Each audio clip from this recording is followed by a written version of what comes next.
you'll have access to all of this. Okay. Okay, you'll have access. We'll start in just a second, Okay. and you'll have access to absolutely everything we have. How long have you been affiliated with the Family Development Center? Since 1994. We started out as Catherine House, and then Catherine House closed in 2005. Okay. And for lack of funding, and the community was gave us. They just wouldn't let us give it up. So it was 3 of us. There was just regular staff members at Catherine House. We went and reopened it. Wow. And then named it the Family Development Center? Yes. Oh, wow, that's big. Well, good afternoon and welcome to Real Talk with LMJ. I have a very special guest, Mrs. Brenda Hill, and we're going to talk about the Family Development Center. I got to speak at this program a few weekends ago, and it was just very special. You really impressed my heart. This program really, really impressed my heart. And so I'm going to introduce you to her. We'll ask her a few questions, and then I have a challenge for all of you that are on here. We have something we need you to do. So say hello. Hey, Karen, say hello to Mrs. Hill. Miss Hill, just say hello to my guest. Hi, how you doing? And we were talking a little bit about her back history or story. So the Family Development Center came from Catherine's house. Will you just share with them a little bit about that? Okay, Catherine House was opened in 1994.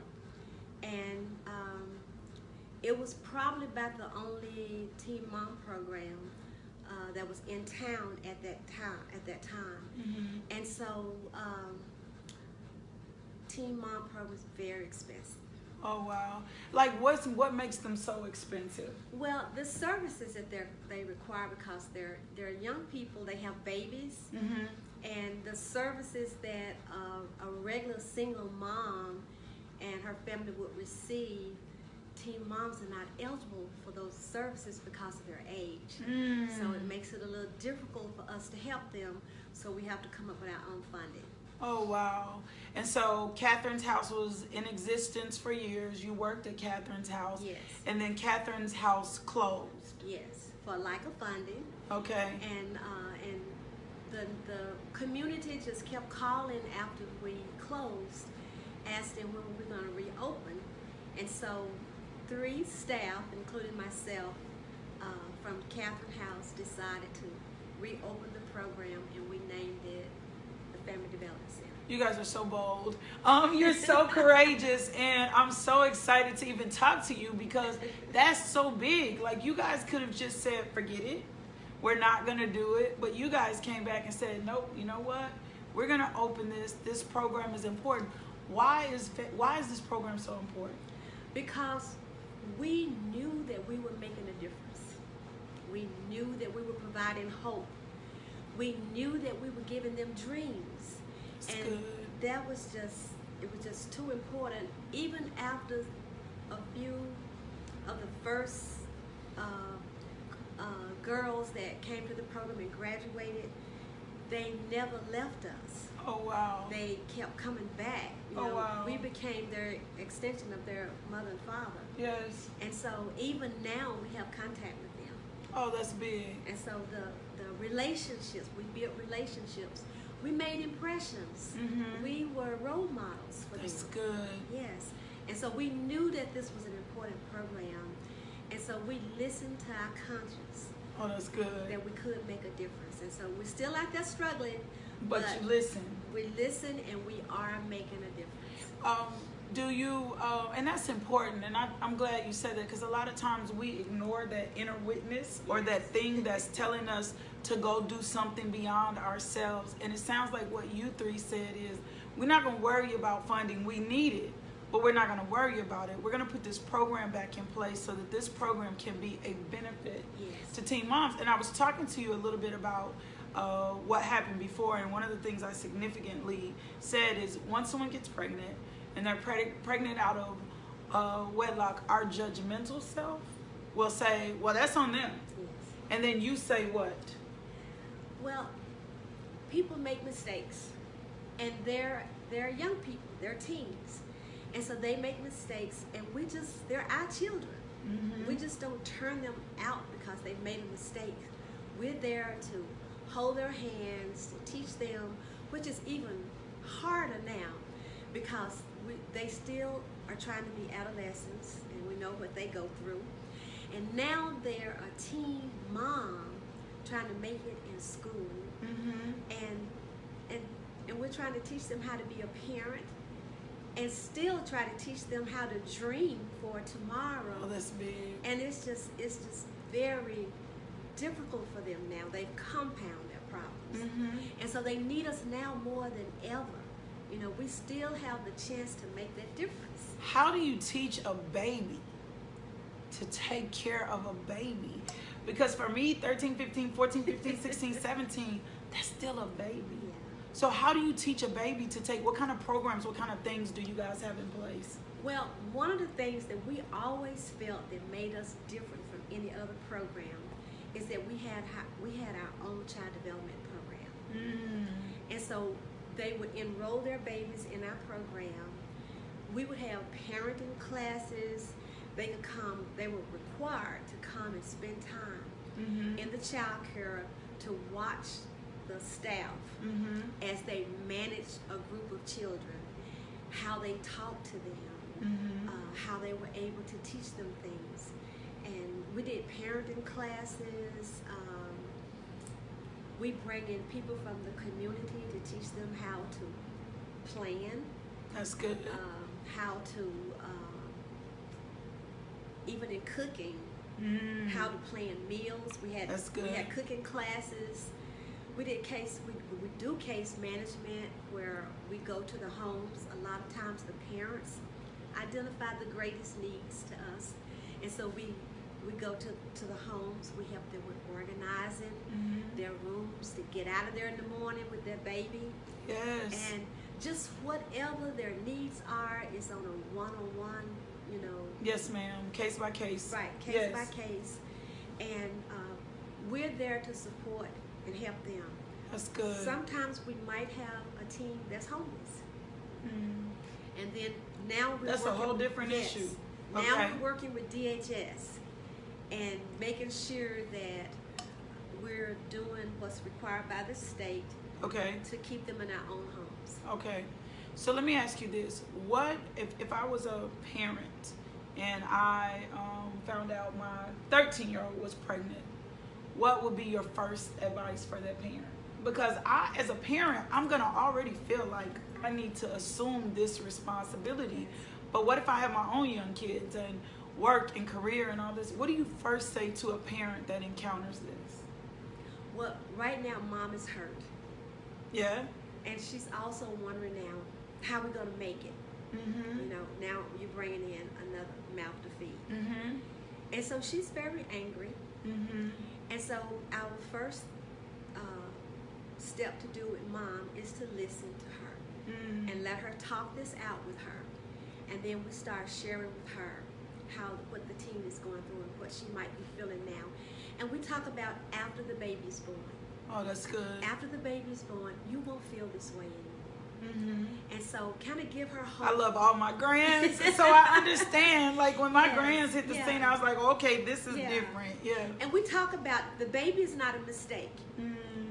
What we would have liked and you would have liked if mom had prolonged this pregnancy until she was ready for this. Yes. But it didn't happen that way. Yes. The baby is coming. That's our reality. Yes. And let's prepare and let's gear up for it. And we're here.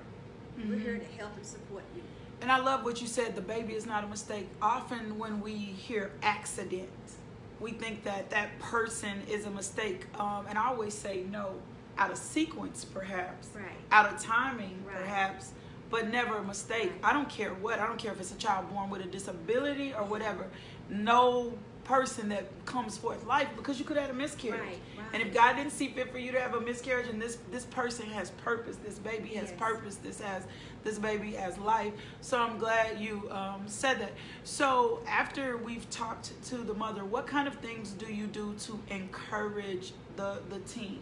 Like, well, when they come in for it, we do an assessment, and we develop goals together. Okay. One of the goals that we all have to agree upon is we're going to delay the second pregnancy. Oh.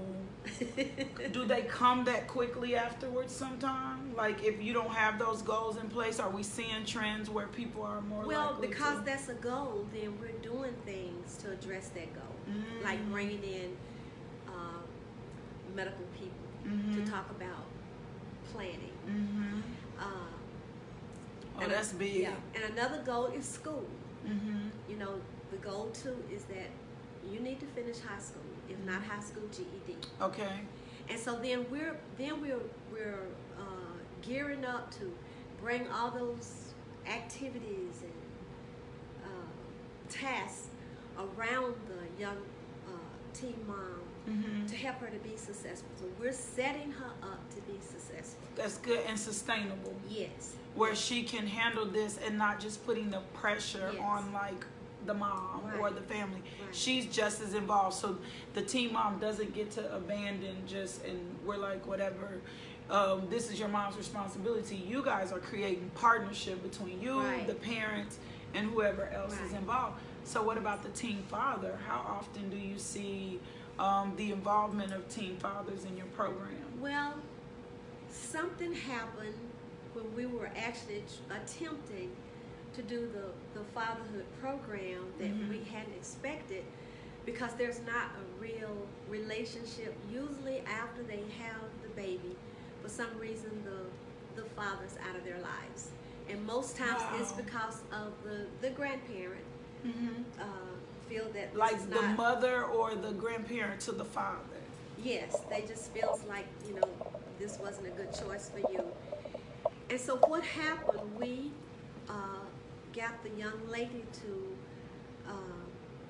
to agree that the father could come to the center and visit the child under our supervision. Okay. That she didn't have to be there. Okay. What we was telling the father and the mother is that you all are the parents of this child for Yes. life. There's Together. no together.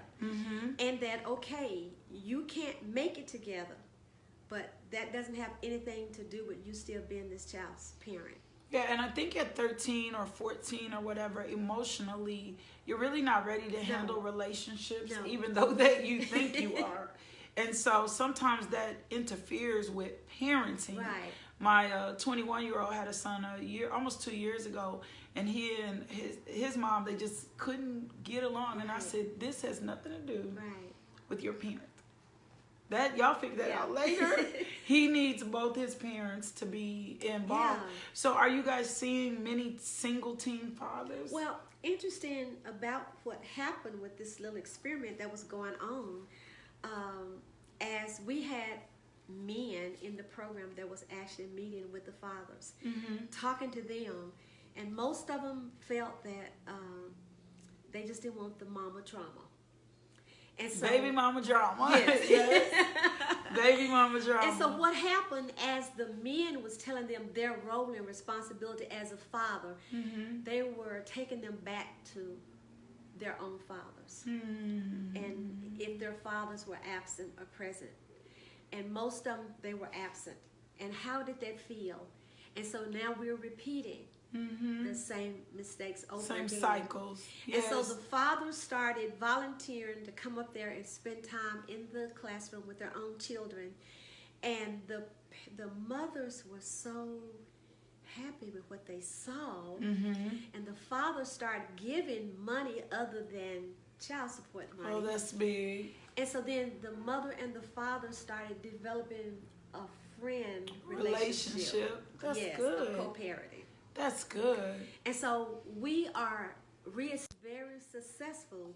At that time, we did it under Easter Seal Early Head Start program. Okay. And so we had the partnership. And so that was the audience of fathers that we were dealing with. And that they really do care. Yeah. The fathers really do care. but they needed help from a male mentor. Perspective, yeah, Right. to digest this, to help figure this out. Yeah. Yes. And I don't think we think about that. We think that people just want to be absent, but it's not necessarily I want to be absent. It's just I don't even have the capacity. Yeah, how do I get to do this? Yes. I don't understand this. My dad wasn't here. Yeah. My dad wasn't involved. He never. And sometimes in their head they'll say things like, "Oh, they'll be okay," because I turned out okay when they're not okay. Yeah. Or I get back in their lives when they become an adult at 18. Which they need you all through the process. So tell me some of your so now for as far as I'm understanding your programs, and I know a little bit about Catherine's house. So with the Family Development Center, can a person come live at the Family Development Center, or it's just strictly programs from home? It's programs from home. And we're actually now in the schools. We're delivering the programs from the schools. Oh, that's good. So we're going to them now because transportation is a big deal. Mm-hmm. Yeah, that's one of our biggest expenses, transportation, and the liability that goes with it. Mm-hmm. So we're actually going to the schools doing the primary goals of the program. Mm-hmm. And we might have an outing or a group session where they actually come to the center, and we're actually picking them up and bringing them to the center for that. But no, there's no home. That's one of our dreams, is that one day we will have a teen mom home. Yeah, I think that's important, especially for those homeless teens or those teens that don't have the support they need. Or a parent who's like, nope, you got pregnant, out, and then how do we make sure? And I know DHS has services, but I also know DHS is overloaded. Yes. And those programs in those areas are the ones that seem to lack in so many different ways. Tell me a success story. Tell me one of your stories that you feel like has been most successful with the teen mom that you got. Well, I remember a young lady, or two young ladies. Now they're in-laws. Oh, wow. Okay. But when they came to the program, they were just friends. They knew each other. Mm-hmm. And so I remember one of the things that I can say about our staff that's also different from other programs, we have very nurturing staff. Oh, that's big. That's necessary. And so I remember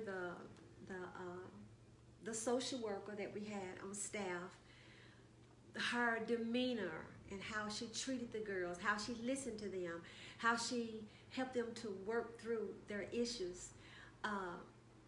Two of the girls said, I want to be a social worker just like her. Oh, wow. And the one that said she wanted to be the social worker, when we got her, we got her through the courts. Mm-hmm. She was getting in a lot of trouble. She had a lot of fines, and so we got her through the courts. And the second one, the same thing, writing hot checks. Mm-hmm. And so the second one wanted to be, she just said she wanted to be somebody important. Mm-hmm. And here lately I found out she wanted to be like me. So now she's a director at a Early Head Start. Are you serious? Yes. That is so awesome. She's got her master's degree. Oh my gosh. And the first one has her master's degree. You gave me goosebumps. Oh, you gave me chills. Has her master's degree as a social worker. And she's also, we refer some of our girls to her now for other services when they need psychological services. Yes. I don't think always planting seeds are so important, and so you don't realize sometimes until later what you've planted in someone's life, and then they come back and be like, well, Miss Hill, the whole person I wanted to be like. And was then you. it's too how you measure success. Yes. Now, one of the ones that I would figure that I just sometimes I ask God, why did you send her to me? Mm-hmm. Because I ended up taking her home with me. Wow. Because it was one of these things that system couldn't fix. Mm-hmm. And she was terrible. Mm-hmm. And so I questioned why did she come into my life? Mm-hmm. Well, one day I got a call from her and she said, don't say anything, just listen. She said, I heard you. Don't make me cry. I'm a cry baby. She said, I heard you. She said, I will be a good mother. I will be a good parent. Since then, I found out that she is in prison again. And decided that I would write her and tell her that no matter what she's going through and no matter what her outcomes are going to be, that I still loved her. That you still loved her and you still supported her. I still want to give her that hope that it's not the end. Yep. She can start over again. We terminate a person's future so easily. Yes. We do. We will see something happen and we'll just kind of terminate that person's future. We'll find a limitation and we'll make a decision that that's it. Yes. And it's like, no, prison, some other things happened, but it just sometimes takes, like my grandmother died in January and she was that for me. My mom is very effective in my life, but my grandmother was so instrumental in, like, it don't matter. Keep moving. Keep moving. It don't matter what you did. I got pregnant in college. It don't matter. Keep moving. Yes. You know, and that's how she was kind of with me. It doesn't matter. Keep moving. When my husband died, my grandmother has this saying, chin up, faith out. Yes. Don't matter. Keep moving. And that's what hope looks like. That's good. That's what, you never give up. Oh, that's so good. As long as they have breath in them. I'm getting wisdom today. I love this, Ms. Hill. Thank you for this. You can always start over. Wherever you are, you can always start over. That's so big. That's so important. And so if you're just tuning in, we're here with the Family Development Center. She's getting to, if you need to answer, you can. And we can wait. She got somebody knocking on the door trying to get in. So I'm going to let her answer and just kind of summarize and let you know where this is the Family Development Center. We're talking about. It used to be Catherine's house. And 3 brave employees just came back and made a decision that they weren't going to let Catherine's house close, that they were going to pull a program together that would service teen moms here and offer them an opportunity at a second chance in life. And this woman is giving me hope. You're making me sit over here and think about everybody I'm connected to. And just like, I'm not going to give up on you. I'm not going to give up on you. Because you're right. Just a moment of hope. Just someone to encourage you. Just someone to say you're not. It doesn't matter if a person made a mistake. That's fine. But how do we get past the point of the mistake? And that's what I'm hearing from you. It's beyond the mistake. Right. The life goes beyond the mistake. The life for the baby goes beyond the mistake. And that's what I hear you saying. Yes. So tell me about funding for this program. How do you guys get funding for your program? We have a great board that not only do they help us with fundraising, but they also donate themselves. Oh, that's awesome. Yes. And so we are in partnership with UAMS Head Start. I would love to be a part of this board if y'all got an opening. Yes. Look, I'm gonna plug myself. I don't really sit on any boards, but I would love to be involved and help y'all any way I can. So I'm just telling you that. Okay. I'm putting myself out there, and I don't often, but I feel in my heart drawn to this program. So I'm just telling you. Well, one of our end of the year fundraisers is the Penny Drive. Okay. All right. And so this is we call it our last effort for the year. Okay. And we're asking you to be the change, to be the hope, and donate your change to the Family Development Center. So you guys hear that, and I'm going to take the challenge, and I'm going to challenge some of my friends as well, and I'm going to challenge everybody. There's the Be the Change program, Be the Hope. They are taking all their last-minute donations, all your change. You know you just have change laying around. I have a whole change bucket in there. So I'm going to have my boys and I empty the change. And we don't have to cash the change out. We can bring the change to you. Bring the change to us. Okay. And they'll accept all your change, pennies, dimes, quarters, nickels. It doesn't matter. What does this change? How does this change help you? Again, most of our staff working with the Teen Mom program are working without a salary. Wait, huh? So most of them volunteer? Yes, they're volunteers. Oh, wow. They're working without a salary. But we help we buy food for our meetings, the events that we have with them. We take them out on activities. You know, all of that costs. Sometimes we have to help with utilities. Wow. Okay. We have to help with food for the house. Yeah. Sometimes. Or we buy Pampers when they run out. WIC. Oh my goodness. WIC is not always enough for formula. And we No, everybody should know that, right? Like yes. if you never got WIC, like I got WIC with my first son, the formula never lasts, especially when they start eating more, and you have to pay for milk out your pocket. Yes, Pampers, you know how expensive Yes. Pampers are. We have to help with Pampers and wipes and baby clothing, and sometimes we have to buy prescriptions for mom and the baby. It's just whatever the issues are. We want to make sure that we help remove those stumbling blocks from the parent to keep her, from the mom to keep her going. Yeah, because as soon as you get a stumbling block, it does just that. Yes. It makes you backtrack, and it makes you say, I don't know if this is worth it anyway, so why should I keep going? That's good. That gives me fresh perspective. So if someone wanted to donate items to you, how could they donate items? Just bring it to the Family Development Center. We're located at 2725 West 12th Street. Okay, 2725 West 12th Street. They can make any donation, cash donations. You heard some of the things that she said.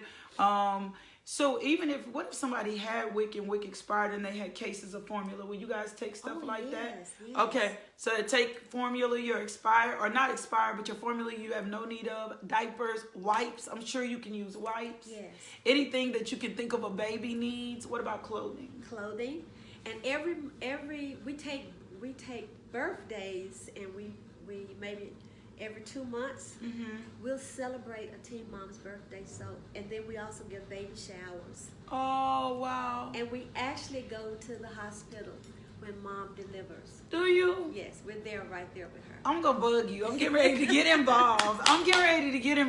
Oh my gosh! And I work from home, so I'm like, oh my gosh, how can I give to this? This is everything. So we're looking for items that we can fix a go-home bag for mom to take home. Things that she would need for the baby going home from the hospital. Yes. Oh, that's good. So anything that she needs, like breast pads or all those things. So y'all have heard her. Y'all have heard Miss Hill. She has I'm trying not to hug her. She has such a sweet and gentle spirit. I'm so grateful for my best friend, Von Tiffany, who just loves me and supports me, giving me and letting me meet this lady, letting me understand more about this program, for me to be able to share this program with you guys, for you to understand the necessity. See, if we can break cycles, we can change lives. If we can break generational curses, then that means these babies come up with greater chances. And for me, that's what this program is doing. It's breaking a cycle. It's creating an opportunity for a teen mom to be able to thrive. We don't want her to just survive. Survival can get ugly. Survival, because it becomes like survival of the fittest. But we want her, and even a teen father, we want them to thrive and to know that they're still full of potential and can become absolutely anything and everything to this world and to their child, and that this is not a mistake. Thank you guys for tuning in. Make sure you share this video. Anything you want to leave them with besides the change, right? She told me she was like quiet, but she did this like a pro. Anything you want to leave them with before we go? I just want to say thank you for helping to be the change, to provide hope, to help them to continue their dreams, to help them to continue to be a team. Thank you, and we need all your support. Oh, that's it. You heard her. She needs all your support.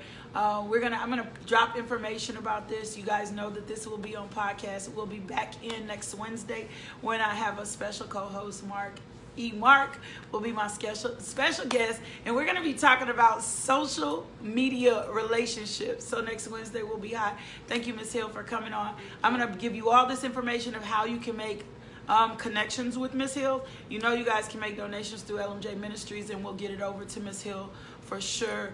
But if you're looking, volunteers? Yes. Okay. Volunteers. Always looking for volunteers? Always. All right, always looking for volunteers. I'm about to challenge my whole sisterhood circle. Definitely my ministry team about how we can get involved with this program. This is a precious program. They need our support. They need our help. Y'all do me a favor. Go share this video live. Put it in all your groups. Put it everywhere you can. I need this change to come in. I'm going to be harassing all the rest of the end of the year talking about this on Coffee and Conversations. We need this change to come in to help supplement them and help just what you do. Your other two founding people that started the program, are they still involved with the program? No. Okay, so you just kind of still spearheading this. I'm definitely getting ready to bug you. Vaughn, I need you to help me help her. We're going to put some things together and help it. So we're about to sign off Real Talk with LMJ, where the people's opinion matter. The Family Development Center, Miss Brenda Hill, an amazing pillar in this community. I appreciate you for taking up this cause, championing this cause, and we'll see you guys. Good, Vaughn just said she got me. Well, yeah, Vaughn, we're going to come up with something creative. We're going to figure this out. Andrea's on here. I see some of Deshauna. I see my thing. I got some women who ever, like, have services, hair. Do you guys ever need, sometimes the girls just need their hair fixed? All right, Deshauna, you know I'm coming for it. I'm coming for it. We got some girls, sometimes they just need to feel better about themselves. So you guys log in next Wednesday. Remember, you can find me anywhere on LaKishaMJohnson.com or just being LMJ. Thank you so much, and see you back next Wednesday. Peace.